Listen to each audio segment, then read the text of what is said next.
Salut à tous! Alors cette semaine, nous sommes toujours au pied de la Sierra Nevada et on est parti faire de la randonnée pendant quelques jours. Et le problème, c'est que je me suis pas assez protégée du soleil et que j'ai chopé un gros bouton de fièvre. Donc voilà. Mais Pascal vous explique en détail tout ce qu'il faut prendre pour être bien protégé et bien équipé pour aller randonner en haute montagne, même quand on fait du voyage à vélo. Allez, suivez-nous! Bonjour à tous. Alors aujourd'hui, on va vous expliquer ce que nous emmenons sur nos vélos pour pouvoir aller faire de la randonnée. On adore faire du vélo, on adore être dans les montagnes, on aime faire du dénivelé, mais à un moment donné, les montagnes nous appellent et il faut qu'on aille gravir des sommets. Pour cela, on se charge un petit peu plus, mais c'est toujours avec beaucoup de plaisir. Bon, alors je vais vous présenter ce que nous emmenons avec nous. Certains vont dire ça va nous alourdir, ça n'a pas réellement d'importance parce que nous avons tellement de plaisir d'aller gravir les sommets. Alors tout d'abord, ce que je vous conseille, c'est une bonne paire de chaussures de trail, tout simplement. Pas la peine d'aller rechercher des marques. Alors c'est vrai qu'avec certaines marques, en Gore-Tex par exemple, on va avoir plus de confort parce que hier par exemple, on a traversé des petits passages humides. Mais ce qui est surtout important, c'est d'avoir des bons crampons parce que déjà qu'on n'a pas des chaussures montantes, des chaussures dans lesquelles vous êtes bien, dans lesquelles vous n'allez pas avoir d'ampoule et qui accrochent sur le terrain. Ça, c'est quelque chose qui est essentiel. Alors avec les chaussures, ce qui est important, c'est une bonne paire de chaussettes. Nous, ce qu'on vous conseille, c'est des chaussettes en laine. Il n'y a rien de mieux que les produits naturels. Donc ça, c'est des chaussettes de la marque Monet qu'on a acheté au Vieux Campeur il y a au moins 4 ou 5 ans, qui sont super résistantes, qui ont un bon talon. Moi, je les rabats un petit peu parce que j'aime pas quand ça arrive à mi-mollet. Mais avec ce genre de chaussettes en laine, aucun problème.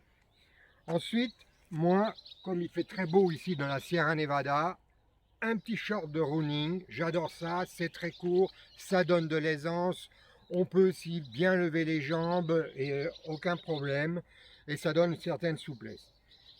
Si par hasard il fait un peu plus froid, eh ben, comme vous connaissez, le caleçon un petit peu plus long qui va vous protéger.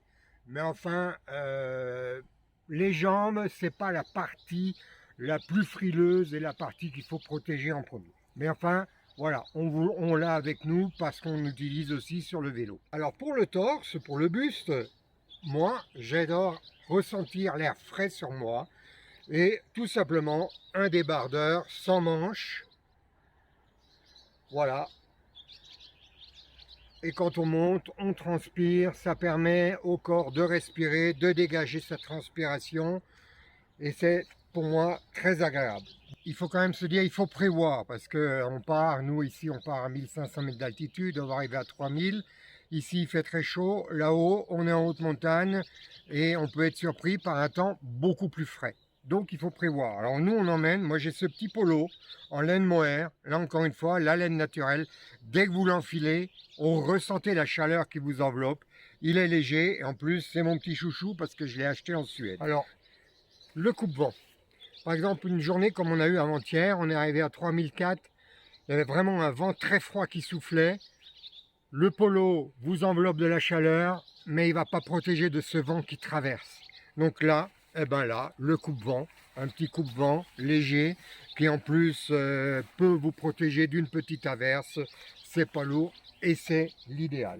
Alors le bœuf, il va vous servir pour plusieurs choses. Si vous êtes un petit peu fragile du cou, vous pouvez vous envelopper le cou justement pour qu'il y ait du vent. Ou si vous êtes fragile des oreilles, vous allez pouvoir le passer autour des oreilles. Ou alors une journée comme hier, où il fait très chaud dans la descente, on le passe sur la tête et on se protège du soleil. Donc c'est un élément vraiment très important qui peut vous protéger d'un certain nombre de problèmes. À côté de cela, n'oubliez pas une crème solaire, quelle que soit la crème solaire, mais c'est important parce que le soleil, à partir du moment où vous avez passé les 2000 mètres, il est vraiment beaucoup plus fort. On n'en a pas la sensation parce qu'on est en hauteur, il fait plus frais, mais crème solaire. Et puis, un petit tube de granules d'arnica, parce qu'on ne sait jamais ce qui peut arriver. On tombe, on a une cheville qui, sans avoir l'entorse, mais on se fait mal à une cheville. Quoi qu'il arrive, quelques petites granules d'arnica et ça aide bien. Et pour prendre tout cela, un petit sac à dos.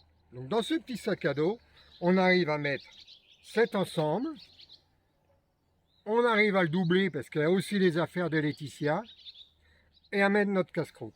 Alors je sais pas, c'est un 25 litres je crois, voilà. On arrive très bien, regardez voir, on le roule comme ça, et il rentre très bien dans nos sacoches. Et voilà, quand on veut aller en randonnée, même parfois aller faire nos courses en ville, le petit sac à dos, c'est pratique, c'est génial, et vous pouvez vous régaler, faire de superbes randonnées, parce qu'on adore le vélo, mais parfois ce qui nous gêne avec le vélo, c'est qu'on est toujours sur des routes, et on a régulièrement le bruit des automobiles.